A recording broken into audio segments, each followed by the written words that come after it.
Comme on dit souvent, on est tous ensemble pour faire le plus beau des spectacles. On n'est pas les uns contre les autres. On n'est pas là pour faire le meilleur des numéros.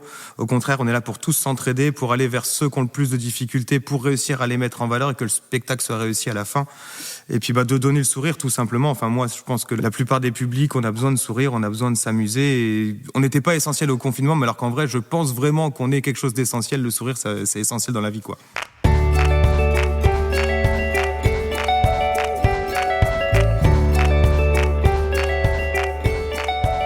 Bonjour et bienvenue sur Les Émerveilleurs, un podcast avec des entrepreneuses et entrepreneurs qui enchantent le monde, leurs équipes, leurs clients et leur entreprise. Je m'appelle Emmanuel Le Saint, j'aide les entreprises à améliorer leur pilotage et leur rentabilité et je suis passionné par l'impact de la magie humaine au quotidien. Dans ce podcast, je discute avec des dirigeantes et des dirigeants qui distillent chaque jour cette magie à leur façon. Aujourd'hui, je reçois Jaja et Beans qui forment depuis 10 ans des centaines d'élèves aux arts du cirque avec leur école Esprit Cirque. S'émerveiller, soi et les autres, retrouver son regard d'enfant tout en se dépassant, ce sont les valeurs de ces deux artistes qui se sont bien trouvés. Leurs deux CV sont juste impressionnants avec des dizaines d'années de pratique, des formations et des références comme Fratellini, Disneyland Paris, Bouglione ou Grus. Mais en plus d'être des artistes et des formateurs complets et accomplis, ils forment aussi un duo d'entrepreneurs passionnés et passionnants. Alors découvrez maintenant l'histoire de Jaja et Beans d'Esprit Cirque. Merci de nous recevoir ici à Esprit Cirque. C'est la première fois que je fais un podcast avec deux personnes. Alors, je ne sais pas comment ça va se passer, mais on va essayer. Et pour démarrer, est-ce que vous pouvez commencer par vous présenter d'abord Jaja, puis après Beans ? Allez, honneur aux dames. Moi, je m'appelle Javotte. Et puis, je suis la gérante de l'école de cirque, donc avec Beans qui se présentera après. Et ça fait maintenant 10 ans qu'on a cette école de cirque. Et donc moi, Beans je m'appelle Vincent, mais voilà, au cirque on m'appelle Beans. Et donc voilà, aussi créateur de l'école de cirque depuis 10 ans de cette belle aventure et à côté de ça, 30 ans de passé de cirque. D'accord. Donc vous l'avez dit, l'école elle a 10 ans. Vous avez fêté ça l'année dernière. Il y avait une super fête. C'était très beau et très émouvant. Ah, trop bien. Ouais. Et donc il y a l'école. Vous faites aussi. Qu'est-ce que vous faites finalement comme activité Esprit Cirque ? Très varié. On partage, comme on dit, on va partout où on a besoin de sourire surtout. On fait plein de prestations, donc des cours à l'année, donc vraiment comme un club de sport, avec des cours accessibles dès 3 ans jusqu'au cours adulte, avec 200 élèves cette année. Et on travaille aussi, sinon avec beaucoup de structures diverses. On est beaucoup dans le handicap l'hiver, dans la réinsertion sociale, vraiment d'utiliser l'outil de cirque pour redonner confiance en soi, pour vraiment le côté aussi plus pédagogique, dépassement, ouverture vers l'autre, etc., quoi. Et on travaille avec les écoles, des centres de loisirs. On fait des animations dans des cinémas pour des premières parties. On va dans des galeries marchandes animées le temps des vacances scolaires. Enfin, voilà, on va partout où on a besoin de nous. Et votre parcours à tous les deux ? Beans, tu parlais de 20 ans de cirque avant Esprit Cirque. 30 ans bientôt, 30 ans. Donc j'ai commencé moi en école de cirque, j'avais 6 ans. Je laisse faire le calcul. Donc j'avais 6 ans dans une petite école. J'étais le premier élève d'un prof de cirque qui venait d'ouvrir en fait son cours de cirque dans mon village. Et puis j'ai été pris de passion dès tout petit, jusqu'à grandir et jusqu'à avoir l'opportunité d'après de passer un diplôme pour être professeur de cirque, quoi. C'était un petit peu un coup de bol parce que je me pensais pas partir là-dedans au début. Et il y a eu un jour où j'ai eu l'occasion, je me suis dit ça c'est la chance de ma vie, je la saisis. Puis 10 ans après, je vis mon rêve de gosse, comme je dis. Génial. Et toi, Jaja ? Et moi, j'ai pas vraiment commencé par le cirque, mais par la gymnastique. Et j'ai arrêté parce que après un haut niveau de gymnastique, c'était pas du tout en fait, c'était plus mes valeurs, c'était plus du tout l'ambiance sympathique et tout, donc j'ai arrêté. Et en fait, je voulais continuer dans le sport. Et en fait, c'est mon papa qui m'a trouvé à l'époque où il n'y avait pas Internet, quand même, qui m'a trouvé sur le lieu de travail où il avait un petit accès à Internet, une annonce chez Annie Fratellini, donc à l'école de cirque anciennement à la Villette, là. Et j'ai passé les épreuves, j'ai été recrutée, et du coup, c'est là où j'ai commencé à 14 ans l'école de cirque, chez Annie Fratellini. Et après, ça a continué. J'ai bossé à Disneyland Paris, au Cirque d'hiver Bouglione, chez les Grus, sur les gros bateaux de croisière aux États-Unis, en Floride, et tout. Et après, j'ai voulu rajouter une petite corde à mon CV et à mon arc et puis une corde à mon chapiteau. Non, c'était surtout aussi de passer un diplôme qui pouvait en fait diversifier, qui pouvait me diversifier. Donc j'étais plus que artiste, je pouvais aussi l'enseigner. Donc et ça me portait plus à cœur aussi, d'enseigner ce que moi j'avais appris et de la façon dont on me l'avait appris. Et alors comment à un moment vous décidez de créer Esprit Cirque? Comment vous vous rencontrez et comment comment on se rencontre? Du coup, on se rencontre en formation cirque. Donc moi quand j'ai passé mon diplôme pour être professeur des arts du cirque, donc le BPGEP Cirque, le diplôme d'État, j'étais en contrat de professionnalisation à Pierre et Vacances, avec Pierre et Vacances, donc c'était l'entreprise qui nous accueillait pour passer le diplôme avec une école de cirque, donc c'était Pierre et Vacances à Port-Bourgenais, mon lieu de formation. Et il y avait une petite responsable là-bas de l'école de cirque qui s'appelait Javotte, donc on s'est un peu rencontrés sur un trapèze. C'était donc au début ma responsable, mais après elle a rapidement rejoint notre formation puisque ce diplôme n'existait pas avant, donc on s'est retrouvés dans la même dans la même formation pour passer ce diplôme ensemble. Et puis après voilà, on a vite vu que on venait de deux milieux de cirque différents. Moi je faisais plus du cirque de rue, école de cirque. Elle a fait vraiment les grands cirques, l'artistique. Moi j'étais plus jongleur, équilibriste. Elle était plus trapéziste, acrobate. Enfin, on a vu qu'à nous deux on faisait un duo un petit peu complet, complémentarité. Exactement. Et qu'on a pu après du coup faire des numéros de portée acrobatique sur un rollabola. Donc on faisait même des numéros où on mixait nos compétences quoi. Alors, on a essayé. Moi, j'ai essayé de le transformer en acrobate aérien. Bon, ça n'a pas marché. Il a essayé de m'apprendre à jongler vraiment mieux que ce que je savais faire avec mes 3 petites balles et mes 3 petites massues. Ça n'a pas marché non plus. Voilà, on reste sur... On a progressé un petit peu, mais non, on reste sur nos compétences. On a nos spécialités chacun encore aujourd'hui, quoi. Même dans l'enseignement, on a nos choses qu'on préfère, même si les élèves ne le savent pas forcément, mais on a nos choses où on est plus calés. Ils le voient. Ils s'en rendent compte au bout d'un moment. Ah ouais. Et alors, qu'est-ce qui fait à un moment, donc ça c'est la rencontre, qu'est-ce qui fait à un moment que vous vous dites mais on va monter notre école de cirque? Déjà, je pense qu'on avait l'envie. Déjà, je pense séparément, mais séparément, on avait déjà cette envie. Et en fait, on voulait aussi rester ensemble. Et l'idée, elle est vraiment venue, je pense, naturellement. Hein. On s'est pas dit un jour, on s'est pas dit qu'est-ce qu'on fait dans le futur ou quoi. Quand on s'est mis ensemble, je sais pas, ça a été naturel de se dire on va monter en fait une école et on va mettre notre expérience à profit, mais pour nous cette fois, puisqu'en fait moi je travaillais tout le temps pour quelqu'un d'autre, lui il travaillait tout le temps aussi pour quelqu'un d'autre, on avait passé notre diplôme, voilà, maintenant on a un diplôme, il faut l'exploiter et puis il faut faire quelque chose de ce diplôme. Et moi j'ai toujours voulu transmettre plus qu'être artiste vraiment, alors j'aime bien me mettre en scène, mais depuis tout petit, moi j'idolâtrais mon prof de cirque justement, je me suis dit voilà, la première fois que je l'ai vu, il m'a mis son doigt dans le nez, il m'a fait une blague, j'ai dit un adulte peut faire ça, et ça m'a vraiment transcendé, et pour moi c'était vraiment ça, de rester au contact aussi avec les enfants, pour rester aussi un petit peu un enfant, avec les contraintes d'adulte aujourd'hui, mais pour pouvoir vraiment transmettre quoi. Et du coup maintenant tous les jours il met son doigt dans le nez. Bonjour. J'ai dû arrêter avec le Covid pendant un moment, heureusement ça s'est arrêté, mais avec les masques. Super. Est-ce que vous avez quelques chiffres clés, donc peut-être le nombre d'élèves, le nombre de prestats que vous faites par an, ou ça fait 10 ans déjà. Ça fait 10 ans. Voilà. On est à 200 élèves, peut-être un petit peu plus encore là cette année. On a atteint les 200. En moyenne, une vingtaine, entre 20 et 30 élèves supplémentaires par année de cirque, par année de fonctionnement. Et donc la raison d'être, en fait, j'aime bien cette question parce que c'est au-delà d'avoir une entreprise, notamment dans votre cas, il y a vraiment des valeurs, en fait, des notions d'objectifs d'émerveillement. Donc c'est quoi la raison d'être d'Esprit Cirque? Les valeurs d'Esprit Cirque, comme on dit souvent, c'est que déjà c'est un endroit où on est ensemble. Comme on dit souvent, on est tous ensemble pour faire le plus beau des spectacles. On n'est pas les uns contre les autres. On n'est pas là pour faire le meilleur des numéros. Au contraire, on est là pour tous s'entraider, pour aller vers ceux qui ont le plus de difficultés, pour réussir à les mettre en valeur et que le spectacle soit réussi à la fin. Et puis de donner le sourire tout simplement. Enfin moi, je pense que la plupart des publics, on a besoin de sourire, on a besoin de s'amuser. Et on n'était pas essentiel au confinement, mais alors qu'en vrai, je pense vraiment qu'on est quelque chose d'essentiel. Le sourire, c'est essentiel dans la vie, quoi. Moi, je sais que quand les enfants ou les adultes ils passent la porte, mon but, c'est qu'ils passent un moment, spécial. On oublie les problèmes. On essaie vraiment que quand on est ici, mais que ce soit autant pour eux-mêmes pour nous, on oublie les problèmes et puis on se donne à fond et on partage vraiment ce moment tous ensemble pour faire des exploits, pour se dépasser, pour s'amuser, et voilà, pour avoir un petit moment de bonheur dans sa journée, ça fait du bien.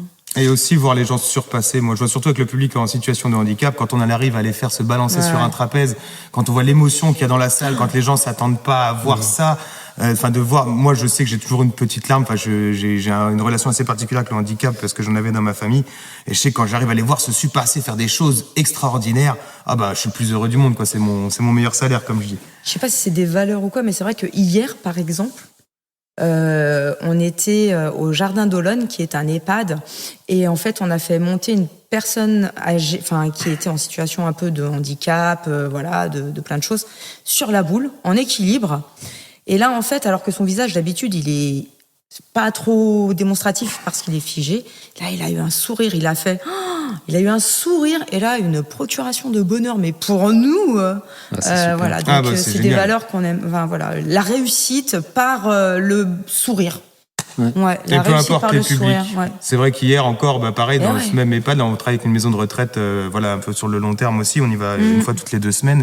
Et là, hier, quelqu'un est monté sur une boule d'équilibre, 95 ans. Alors, notre record, c'est 98, mais quand même. Et lui, oui, il avait 95. Il faut le faire aussi. C'était une autre personne. C'était une autre personne.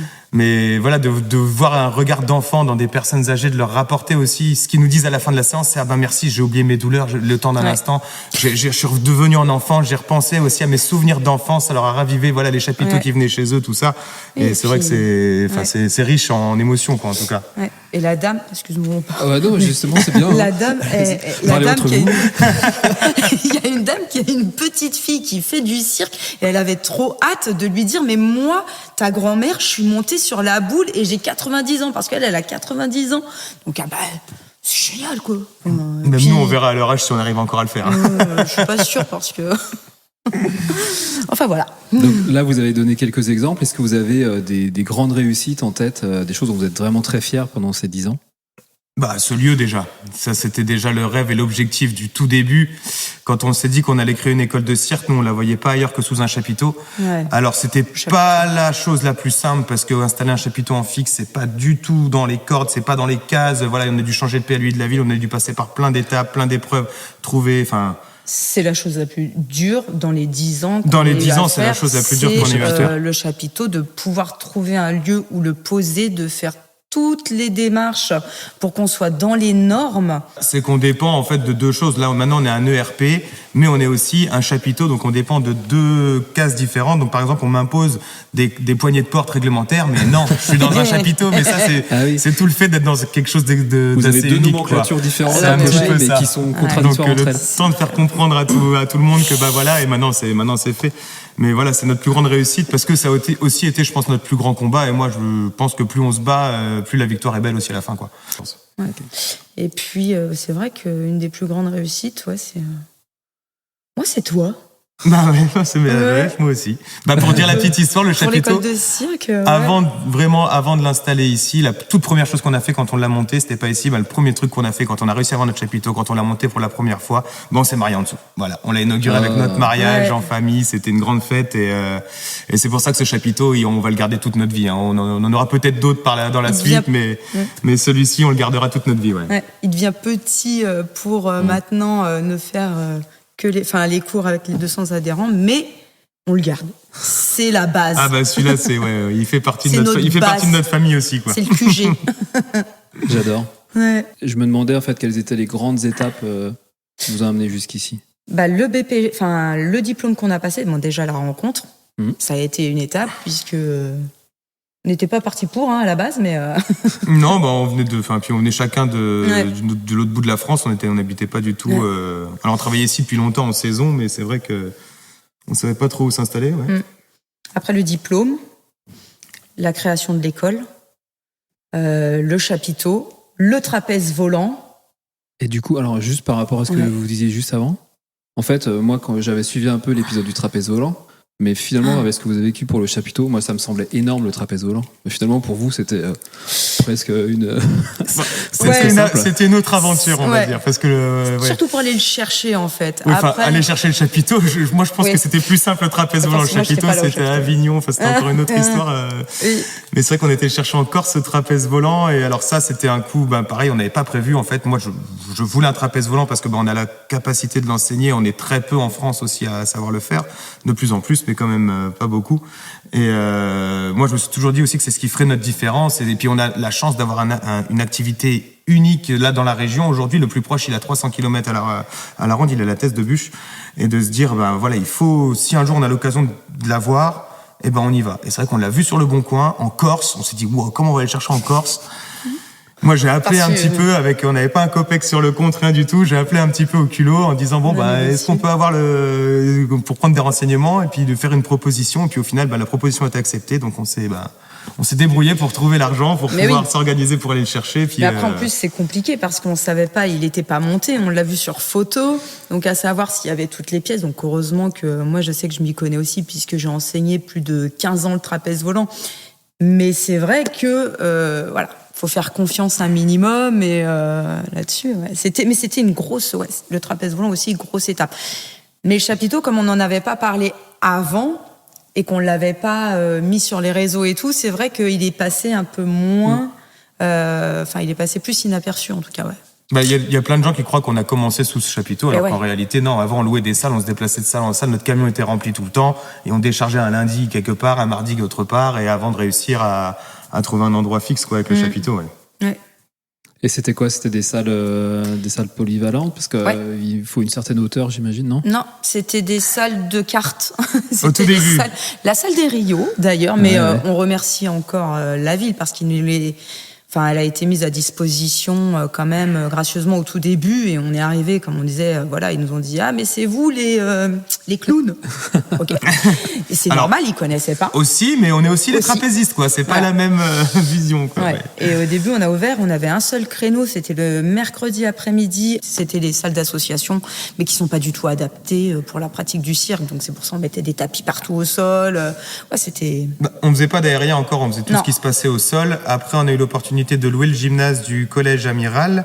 Du coup, là, on a pu commencer à installer des trapèzes, on a pu commencer à installer des choses en l'air, puis c'est ce qu'on préfère, nous, et on sait que c'est ce qui attire aussi les gens, de faire du trapèze, de faire du tissu, c'est assez exceptionnel. Et donc, on a réussi à avoir ça jusqu'à ce que ce gymnase arrive en travaux. Il devait faire des travaux dedans, donc on n'était pas mis à la porte parce qu'on le savait. Mais nous, on avait acheté le chapiteau pour se dire, si on n'a plus de salle, on va créer la nôtre. Et puis, on avait de la demande aussi pour... on n'arrivait pas à accueillir le monde qu'on voulait, donc on voulait notre lieu à nous, quoi, vraiment. Donc, vos élèves, finalement, c'est qui et qu'est-ce qu'ils viennent chercher? Alors, c'est qui? C'est tout public. Ils sont des petits chouchous à partir de 3 ans jusqu'aux adultes. On ne dira pas l'âge le plus âgé pour le respecter. Voilà. Donc c'est un public, je pense, qui vient chercher des fois du dépassement de soi, du sourire, de la découverte, de se faire mal aussi. Ils aiment bien avoir mal quand même, donc ils aiment bien. Et ils viennent chercher aussi une petite bulle aussi dans leur journée. Les enfants, ils viennent chercher un peu de rigolade aussi avec notre super clown Beans. Donc je pense qu'ils viennent chercher un peu tout ça. Et les adultes aussi viennent chercher surtout un moment de partage, un moment d'échange, un moment où vraiment on se sent pas jugé. Tout le monde arrive, en fait les adultes souvent ils arrivent, mais moi je sais rien faire, qu'est-ce que je vais faire? On leur dit c'est bien notre métier de vous apprendre justement, c'est parce que si vous saviez déjà tout faire, on n'aurait pas de boulot, et que tout le monde soit hyper bienveillant. Des élèves qu'on a depuis 10 ans qui sont maintenant hyper forts, restent quand même hyper bienveillants avec les nouveaux. On leur apprend aussi à partager les valeurs, à s'entraider dès le début, à intégrer les gens. On a encore eu une nouvelle qui est venue la semaine, hier soir. Une nouvelle qui est venue au cours adulte pour essayer, et ils ont tout de suite été naturellement vers elle, voulu parler, qu'elle se sente pas toute seule dans son coin. Et c'est vraiment aussi un côté et on y trouve fédérateur, aussi, quoi. Ouais. Côté familial du cirque, en vrai, nous, c'est notre, comme on dit, c'est notre grande famille aussi. C'est comme un frère ou une sœur. On s'entend des fois pas, mais par contre, on s'entraide quand on est en train de faire des choses. Et on y trouve on est aussi dans notre des bulle, quoi. copains. On y trouve, comme tu disais, une famille, hein, parce que même nous, de notre côté, maintenant, on a des ados. Ça fait partie de notre famille. On dit des ados, ils ont 25 ans. Oui, c'est plus que mes ados. Ça reste nos tout premiers élèves, la première team qui a tout Et vu. c'est mes ados. Ça Dont restera mes ados Valentin à vie. qui devient apprenti. Quand on Ouais. l'a eu, il avait 5 ans et maintenant c'est notre apprenti. Il arrive en février là. Ben, je crois que tout le monde y trouve un peu son compte. En tout cas, j'espère. Et puis, sinon. En tout cas, c'est ce qu'on ressent. Ouais. Quand à chaque fois qu'il y a une manifestation ou quelque chose, moi je sais que j'ai la larme à l'œil à chaque fois. Je trouve ça beau en fait justement cet esprit de corps. Et en même temps, les numéros ils sont souvent individuels ou à 2 à 3, donc en fait chacun va se spécialiser, va développer son propre art, mais c'est tout le monde ensemble qui s'entraide. Je trouve ça beau en fait. Ah ouais, il faut. Hein, de toute façon, sinon. Et c'est la culture de la différence. Comme on dit, moi c'est ça que je dis souvent, un super bon jongleur va pas être un bon trapéziste et on ne force jamais un élève à faire quoi que ce soit. Alors forcément on leur fait essayer. Comme on dit, on les pousse mais on les force pas. Voilà, c'est la limite à pas franchir. Et c'est que le jongleur va se faire applaudir, le trapéziste va se faire applaudir alors que c'est pas du tout forcément les mêmes capacités, les mêmes choses à faire. Et voilà, de l'équilibriste, du clown, de l'acrobate, c'est vraiment que chacun trouve son petit truc dans le cirque et se développe avec sa différence comparée aux autres, quoi. À l'époque, le cirque, c'était vraiment la différence, hein. C'était entre guillemets les femmes à barbe, tout ça, les nains, les personnes de petite taille, etc. Non, mais c'est vrai que ça a toujours fait partie du cirque aussi de montrer quelque chose de différent aussi et d'impressionner les gens comme ça, quoi. Il faut cultiver la différence. Et comment, donc vous disiez tout à l'heure, en gros une vingtaine d'élèves chaque année en plus. Comment ça se fait ? J'imagine que c'est qu'ils sont plutôt contents et qu'ils en parlent autour d'eux peut-être. Alors en fait, on a de la chance et ça c'est notre récompense à nous, c'est que les élèves se réinscrivent d'année en année. Donc je pense que du coup ils trouvent la satisfaction donc dans les cours et ça nous fait nous renouveler nous aussi. Donc ils trouvent aussi un renouvellement du coup. Et puis, vu que maintenant on a le chapiteau, on peut ouvrir plus de plages horaires aussi. Et du coup, on peut accepter plus de monde. Et je pense que c'est un peu grâce à ça qu'on arrive à avoir... et grâce aux valeurs partagées, grâce aussi au bouche à oreille, parce que les enfants ils disent que ça leur plaît le cirque. Ah ouais, où est-ce que tu fais du cirque ? Ah en fait, c'est juste à côté. Et en fait, je pense qu'il y a... J'espère en tout cas qu'il y a ça, quoi. Ouais. C'est vrai qu'on n'a jamais trop fait de pub parce que ça venait à nous tout seul et puis on voulait grimper les marches une par une. On n'a jamais voulu se dire on fait de la grosse com et puis on prend 200 et puis on se fait déborder, on sait plus quoi faire. On a voulu préférer. Moi, au début, j'en vivais pas, je bossais à côté et Jaja faisait les cours et on est monté petit à petit jusqu'à ce qu'on arrive à en vivre aussi tous les deux et maintenant même qu'on en bouge. Donc c'était aussi monter. Mais c'est vrai que je pense que c'est beaucoup le bouche à oreille et puis les copains quoi, ils en parlent aux copains. On en parlait tout à l'heure avant de démarrer, parce que vous avez démarré en asso. Ouais, et assez rapidement, vous êtes passé en statut entreprise. L'association, c'est au début, entre guillemets, ce que tout le monde fait. Donc nous, on a suivi l'exemple, entre guillemets, enfin, pas l'exemple, mais la plupart des écoles de cirque sont en association. Donc on s'est dit, tiens, s'ils sont en association, c'est qu'on va se mettre en association. Et après, en fait, ça nous correspondait pas. On voulait vraiment être plus autonome, être vraiment... que si on y arrive, c'est pas grâce à des subventions. Alors c'est très bien que ça existe, hein. Comme je dis, il y a des gens, c'est très bien, mais nous on voulait réussir vraiment par nous-mêmes. On voulait vraiment se prouver qu'on a besoin de personne pour réussir à créer un projet et réussir à développer notre structure. Et c'est aussi d'un point de vue, pour le long terme, le chapiteau, on voulait pas qu'il appartienne à une association, on voulait que ce soit vraiment le nôtre. Aujourd'hui, on loue un terrain à un particulier, donc d'être entre particuliers aussi. C'était vraiment de rester. C'est ça.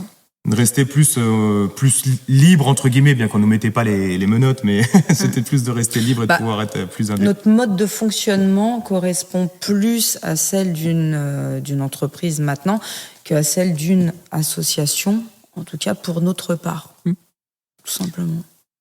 Donc aujourd'hui, là, au bout de 10 ans, c'est quoi vos projets, c'est quoi vos envies dans les années qui viennent? C'est ma partie, ça.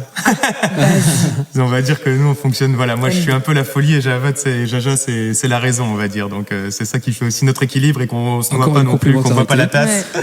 Et qu'on va pas trop vite et justement qu'on ne saute pas des marches. C'est ça, mais il y a toujours de l'ambition, il y a toujours de l'envie, tout ça. Déjà, là, très prochainement, normalement, il y a des cours qui vont ouvrir. Donc, on va reprendre un peu ce qu'on faisait au début, mais dans d'autres salles. Là, à la place de la salle des Rios, ça va être dans des grands centres commerciaux ou des choses comme ça. On va ouvrir des cours normalement sur les Sables d'Olonne prochainement pour ouvrir des créneaux ailleurs que sous notre chapiteau. On a le projet aussi d'avoir un deuxième chapiteau, donc en partenariat avec l'association qu'on a au-dessus aussi, pour pouvoir se déplacer et faire des projets un petit peu à droite à gauche avec un chapiteau qu'on déplace, vraiment garder celui-ci en cours. On a beaucoup de demandes. On va bosser à Saint-Jean-de-Mont. Là, on a décroché un contrat à Saumur, par exemple. On va bosser à l'Aiguillon-sur-Vie. Donc, on sait qu'il y a de la demande. Et on est en train de former aussi des jeunes pour essayer de créer des petites antennes, d'exporter un petit peu Esprit Cirque en Vendée, hein, pas en international non plus. Mais toujours avec nos valeurs et avec notre façon à nous, on espère, d'enseigner. Avec l'image d'Esprit Cirque, vraiment, avec ce qu'on a travaillé depuis 10 ans, c'est vraiment ça. Essayer d'ouvrir des petits créneaux, je sais pas, à Talmont-Saint-Hilaire, ouvrir un créneau à Chaland, ouvrir un créneau là où il y a personne. S'il y a d'autres personnes, forcément, on veut pas aller faire de concurrence, au contraire, hein, c'est plus développer l'école de cirque là où elle n'existe pas encore, quoi. Et parce que ça me fait penser aussi, vous parlez des ados tout à l'heure, mais c'est vrai que les ados ils sont grands, ils ont une vingtaine d'années, mais justement quand vous allez faire des représentations ou dans des centres commerciaux, etc., ils sont souvent là, ils vont aider les plus jeunes, ils vont aussi participer. Oui. Donc c'est vraiment cet esprit de transmission et de famille qu'on retrouve à chaque fois. Ouais. Ah, carrément, ils sont toujours à vouloir venir avec nous. Et c'est pas nous qui leur demandons tout le temps. Des fois, on leur demande si ça les intéresse. Et c'est vrai qu'ils sont toujours là à vouloir, pareil, à enseigner aussi aux petits, aux plus petits, et puis à montrer ce que eux ils ont appris, parce que c'est quand même sympa de se faire applaudir par un public. Quand même, donc c'est vrai que on a de la chance d'être super bien entourés maintenant par nos anciens petits élèves, anciens ados, qui restent quand même dans notre entourage. Et là, on sait qu'on en a une qui va venir aussi avec nous parce qu'elle a un stage à faire en communication et qu'elle veut le faire avec nous. C'est elle qui nous a demandé, donc volontiers, quoi. Franchement, je sais pas s'il y aura beaucoup de choses à faire, mais en tout cas... Et même nos premiers élèves qui sont maintenant partis aussi à l'autre bout de la France faire des études, on est encore en contact avec eux, on les a encore à Noël, on se voit souvent, on se fait une petite bouffe ensemble. Au spectacle de fin d'année, ils sont toujours là pour passer un moment. Enfin, on garde un lien aussi vraiment avec eux. C'était pas juste, entre guillemets, enfin, c'est pas des clients, quoi. C'est vraiment des gens avec qui on a partagé. Et encore plus les premiers, j'ai envie de dire, parce qu'ils ont connu, la salle des Rio. Ils ont connu ils ont grandi, comme ils nous ont dit, ils ont grandi avec Esprit Cirque, mais nous, on a grandi aussi avec eux, qu'on a fait grandir Esprit Cirque avec eux aussi. Donc, c'est vraiment aussi encore du partage, quoi. Ils nous ont suivis dans nos folies. C'est eux les plus fous, en fait. Parce qu'ils nous confortent dans notre folie, mais ils sont plus fous que nous de nous dire que nous, Donc, en fait, les grandes valeurs, il y a la transmission, il y a la famille, il y a le sourire, il y a la folie. Ouais. Il y a un peu de tout ça. Hein. Parce que moi, une des questions que j'avais, c'était justement, vous avez un côté très, très structuré. Très rationnel, ce côté entrepreneur. Et en même temps, vous allez emmener des enfants et puis faire des spectacles qui vont vers l'émerveillement et on retrouve son âme d'enfant, en fait. Donc, comment, en fait, vous arrivez d'un côté à avoir cette structuration d'esprit et puis, à chaque cours, d'aller chercher vraiment l'âme d'enfant, d'enseigner tout en gardant les normes de sécurité, de faire attention, de gérer aussi les comportements des enfants. Enfin, voilà. Comment vous faites tout ça ? Les cours, c'est un peu c'est le cas de les dire, c'est nos cours de récré, entre guillemets. Enfin, moi, je sais, quand je suis avec les enfants, alors on est hyper formés sur la sécurité. Notre priorité à nous, c'est vraiment la sécurité du public. Mais par contre, la priorité de notre public, nous, qu'on veut pour lui, c'est de repartir avec le sourire déjà. Mais forcément, on est toujours à l'affût, mais toujours dans la bonne humeur, toujours la petite blague. Par contre, à des moments, on leur apprend qu'il y a un moment, là, on peut faire les clowns, on peut s'amuser, on peut faire plein de choses. Par contre, quand on commence à faire du trapèze volant, du grand trampoline, c'est plus le moment de rigoler, c'est le moment de bien respecter les règles, de prendre soin de l'autre, d'être prêt à le rattraper au cas où. Je pense que c'est un côté professionnel aussi, quoi. On a appris aussi à réussir à les faire se sentir en sécurité. Et puis, faut, entre guillemets, leur montrer qu'il y a du danger, mais sans qu'ils le sachent réellement. Comme ça, ils prennent des risques sans s'en rendre compte non plus. Et on leur dit après, c'est risqué, mais t'es en sécurité. Si tu respectes les consignes, t'es en sécurité. Par contre, c'est sûr que si t'es pas concentré, si t'hésites, tu vas pas être en sécurité. Donc, en amenant ça, on arrive à créer un climat, de bonne humeur, de surpassement. Et puis en s'encourageant, on est tous plus forts. Hein. Quand on se fait encourager, on est tous plus forts, je pense. Et aujourd'hui, donc, Esprit Cirque, c'est tous les deux. Vous avez aussi des intervenants qui viennent vous aider ? Oui, ça y est, on a eu notre premier apprenti l'année dernière maintenant, qui est Cassiopée, qui a passé son diplôme et qui l'a eu. Elle voulait absolument continuer avec nous, donc en fait elle a réussi à trouver un autre diplôme qu'elle pouvait passer pour refaire encore 1 année et demie avec nous sous le chapiteau. Donc ça, c'est plutôt cool. Donc elle reste avec nous et en plus, elle passe un nouveau diplôme. Donc DEGEPS de développement de structure, donc complètement dans l'optique qu'on a aujourd'hui. Le premier rêve, entre guillemets, c'était d'avoir un chapiteau. On a réussi, on a la chance de vivre dedans.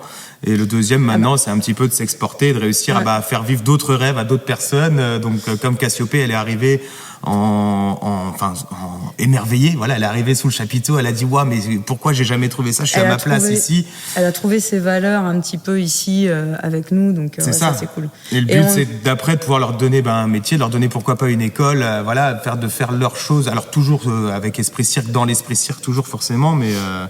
Et puis Valentin qui arrive, donc notre deuxième apprenti. Valentin, du coup, qui marche sur nos pas parce qu'il fait exactement la même formation que nous. On a fait tous les deux. Et sûrement une des dernières en plus, le dernier BPGEPS Cirque qui va être mis en place, puisqu'après le BPGEPS Cirque va sûrement un peu exploser, va rentrer dans une autre catégorie. On va mettre Enfin bref, et en tout cas, il fait la même chose et il nous a rejoint là cette année. Donc on a 2 apprentis. Et pour le coup, Valentin, lui est vraiment, il est Esprit Cirque. On l'a eu, il avait 5-6 ans. Il est élève de chez nous depuis toujours. On l'a pas élevé, mais presque. Et donc on sait que déjà qu'il fait déjà le boulot. Il manque juste le diplôme pour faire vraiment partie de l'équipe, quoi. Valentin, on t'attend sur place. Plus qu'1 mois. Donc là, il y a quand même une nouvelle casquette. Il y a aussi une casquette de management, entre guillemets. Alors moi, par exemple, formation. Je l'ai déjà eu. Parce que j'ai fait les formations BPGEPS. Donc j'étais formatrice de BPGEPS avant. Donc pour moi, c'est pas nouveau de manager et de former des gens à l'enseignement circassien. Donc ça, là-dessus, on a déjà cette expérience qui nous aide, du coup, avec ça. Mais c'est vrai que pour Binz... Oui, moi, c'est un peu nouveau quand même. Après, j'ai pris la casquette aussi du chef d'entreprise en m'occupant de plein de choses aussi, de bureautique, etc. Et c'est vrai que c'est nouveau, mais après, avec des gens qui ont envie, qui sont passionnés, le tout, c'est de trouver les bonnes personnes. Et là, je pense que pour le moment, on a les bonnes personnes, donc c'est assez facile, entre guillemets. C'est le jour où on va trouver quelqu'un, qu'on va signer un contrat avec quelqu'un qui va peut-être être moins dans les valeurs de notre école de cirque, où là, ça marchera pas, mais je pense qu'on le fera pas signer parce qu'on arrive à sentir un peu la personnalité des gens assez rapidement. Mais bon, on peut toujours être surpris. Et sur le côté humain, alors, si vous avez une grande fierté, une grande réussite, ce serait quoi? Personnellement, c'est notre fille. Après, il y a eu pas mal de combats, mais ça, c'est plus sur le plan personnel. On a eu pas mal de combats avec la maladie, avec pas mal de choses. Sinon, sur le plan humain... Après, moi, sur le plan humain, c'est beaucoup le handicap. Comme je disais, j'ai grandi dans un... une copine. J'ai grandi, du coup, dans un milieu où, ma maman était handicap moteur, mon tonton était trisomique, et je sais que de voir ce public, et les autres aussi, mais de voir se dépasser les gens, c'est vraiment ça. C'est vraiment ça qui m'accroche, c'est vraiment ça qui me donne l'alarme, c'est vraiment ça... à chaque fin et de reprendre l'amour qu'on donne aussi, on reçoit de l'amour à chaque spectacle. C'est ça qui nous fait rester nous aussi humains et qui nous fait rester aussi entre guillemets sur terre ou quoi, mais c'est de voir l'amour que les autres nous portent, et nous on se dit faut qu'on leur rende au centuple, quoi. C'est obligé. Génial. L'aide des gens, c'est obligé, il faut qu'on leur rende parce qu'on peut pas que garder pour nous, non, il faut qu'on le redonne. Puis nos amis aussi, on a plein de gens sur qui on peut compter. Et quand on a dit venez les gars, on monte un chapiteau, personne n'avait jamais fait ça de sa vie à part nous deux. Ils étaient tous là, trop bien, j'ai jamais fait ça, même le trapèze volant. On a une équipe aussi derrière nous qui est toujours avec nous, qui est toujours là, et c'est toujours les mêmes, et on peut compter tout le temps sur eux. On a de la chance. Pour finir, en fait, j'aime bien poser quelques questions plus individuelles. La première, en fait, c'est qu'est-ce qui vous fait lever le matin, Jaja, par exemple? Milo, ma fille, qui me réveille à 6h30 du matin. Donc sinon, je resterais bien un petit peu faire la grasse mat. Ce qui me pousse à me lever, c'est de pas savoir, entre guillemets, de quoi va être faite aussi la journée. On n'a pas de train-train quotidien. Chaque journée est une découverte. Des fois, plus dure que d'autres. Mais en tout cas, ce qui me fait me lever, c'est surtout ça, et de me dire que je veux passer une bonne journée, que on va aller éclater les gamins, Donc tout ça, ça me fait lever le matin. Ouais. Et toi, Binz? Moi, ça va être le côté, un peu pareil, qu'on n'a pas de train-train, le côté surprise, quoi. Quand je vais ouvrir la boîte mail et que je vais voir d'un coup un contrat, waouh, je m'attendais pas à ça, et de voir ce qui nous attend, puis de s'adapter aussi. Là, la maison de retraite, c'est un public particulier, mais voilà, on arrive, ça nous fait bosser, ça nous change un peu de public, ça nous permet de nous renouveler, de travailler sur nos séances, de retravailler sur plein de choses. Et oui, c'est vraiment, puis je vis mon rêve de gosse, moi. Enfin, comme je disais, j'ai rêvé d'avoir un chapiteau et de faire ça de ma vie. Donc, moi, ce qui me fait me réveiller, c'est qu'en fait, quand je rêve quand je suis réveillé, en fait. C'est pas quand je dors. Excellent. J'avais une question après qui disait à quoi ressemble une journée type, mais je vais pas la poser, du coup. Bon, il y a quand même, Ah oui, il y a pas que le côté. Il y a quand même, généralement, le matin, c'est les mails, l'après-midi, les prestations et le soir, les cours. Mais ça, c'est, voilà, la moitié du temps. Après, il y a pas mal de choses qui varient en fonction des saisons, quoi. Ok. J'aime bien poser aussi la question aux personnes, savoir comment elles font pour prendre soin d'elles, comment elles font pour se ressourcer, prendre un temps pour elles. Alors ça, c'est peut-être notre défaut. Plus le tien, moi ça va. Ouais, moi j'ai mes moments, moi je prends des moments pour moi quand même. Tu fais quoi du coup? Comment tu fais? Souvent moi je vais voir les copains, on se fait une petite partie de fléchettes, des choses comme ça. C'est le moment aussi où je peux parler. La chance d'avoir un très très bon ami ici là avec qui on se dit tout, et c'est un pilier aussi qui est c'est lui là, il a tout monté ici, il a tout fait, et j'ai la chance de pouvoir vider mon sac, dire mes craintes, dire mes peurs, parce que forcément on n'a pas envie de montrer des fois aux autres nos craintes, de peur que ce soit l'image de l'entreprise en disant en fait il a un peu peur donc peut-être que ça va pas marcher, alors que je pense qu'on a tous des craintes au contraire. Et d'avoir ce moment où je peux me lâcher, ce moment où je peux dire ce que j'ai sur le cœur, et puis avoir avec quelqu'un de bienveillant en face de moi, ça me fait du bien, puis de faire des activités. Et puis les vacances quand même, aussi. Ouais. Partir en vacances et s'échapper aussi loin du quotidien, parce que quand on est là, on a toujours envie de faire quelque chose pour le cirque. Donc c'est vrai que prendre la caravane à ce moment-là, pour faire le cliché du circassien, prendre la caravane et partir à l'aventure au soleil, quoi. Toi, Jaja, donc t'as moins ce côté-là. Bon, t'as les vacances et tout ça, mais... Ouais, je sais pas, j'arrive pas trop, peut-être, ouais. Je sais que par exemple là, mon corps souffre par exemple, mais parce que c'est la vie, on va dire. Mais sinon, voilà. 2 petites questions pour terminer. Est-ce que vous avez une chanson ou une musique qui vous fait du bien, Jajao et Beans? Moi j'en ai plein. J'ai un artiste plutôt même, mais. Ouais. Moi, je vais voir la chanson Toute mon âme de Volodia, et donc qui explique un petit peu les valeurs que quand il faut se lancer, qu'on n'a rien sans rien, qu'il faut croire en soi, qu'il faut croire en ses rêves, et on y met toute notre âme. C'est ce qu'il dit vraiment, et qu'on se relève quand on échoue, etc. Et du même artiste, j'ai aussi Une minute de silence, où il dit que des fois le monde devrait souffler rien qu'une minute pour s'élever la tête et contempler la lune, pour pouvoir un petit peu justement lâcher, quoi. Ouais. C'est beau, ouais. Moi, c'est Edith Piaf, Emportée par la foule, qu'on retrouve des fois dans les spectacles, sous plusieurs formes, en remix ou en naturel. Mais moi, c'est du Edith Piaf. Et je pense que je l'ai entendu d'ailleurs. Oui, c'est possible. Sur un numéro de Diabolo endiablé. Dernière question, est-ce que vous avez une citation ou un proverbe qui vous guide un peu au quotidien? Pas vraiment de citation, mais comme on dit, être tous ensemble pour faire le plus beau des spectacles, déjà, par exemple. Et après, moi, c'est plus visuel, quoi. Je dis que si on vise, si on vise 100 mètres, on va peut-être arriver à 80 mètres, que si on vise 3 km, on arrivera à 2 km 9. Donc, faut pas s'arrêter de rêver, il faut toujours essayer de continuer, quoi. Moi, j'aime bien dire aussi que la piste est un petit rond de paradis. Cité Annie Fratellini, du coup. Eh bien, merci à tous les deux. Merci Emmanuel. Donc c'était en audio, donc ça se voit pas, mais vous avez toujours les yeux qui pétillent, vous avez un sourire magnifique, donc c'est vraiment agréable. C'est en fait le manque de fatigue. Non, je rigole. Et merci pour ce que vous faites. Vraiment, à chaque fois, pour les enfants, moi j'ai ma fille qui participe, et je vois le bien que ça lui fait, et pour les spectacles que vous faites, comme je vous disais, moi à chaque fois j'ai la larme, je vois de la famille, je vois de la beauté, et effectivement, comme tu disais tout à l'heure, en fait ça donne le sourire, ça nous élève un petit peu, et ça fait beaucoup de bien, encore plus en ce moment, mais en général dans la vie. Donc merci à vous. Merci de nous le dire, ça fait plaisir à entendre. Et si on veut en savoir plus sur Esprit Cirque, où est-ce qu'on peut vous retrouver? Sur les réseaux, Facebook, Instagram, et puis sur notre site internet espritcirque.com. Merci à tous les deux. Merci beaucoup. À très vite. Merci d'avoir écouté cet épisode jusqu'ici. Je vous invite à retrouver Esprit Cirque sur les réseaux sociaux. Comme d'habitude, je vous invite à vous abonner au podcast sur votre plateforme préférée et à laisser une note sur Spotify ou Apple Podcast. En attendant la prochaine émerveilleuse ou le prochain émerveilleur, retrouvez-moi sur LinkedIn ou sur Instagram. Merci encore et amusez-vous bien.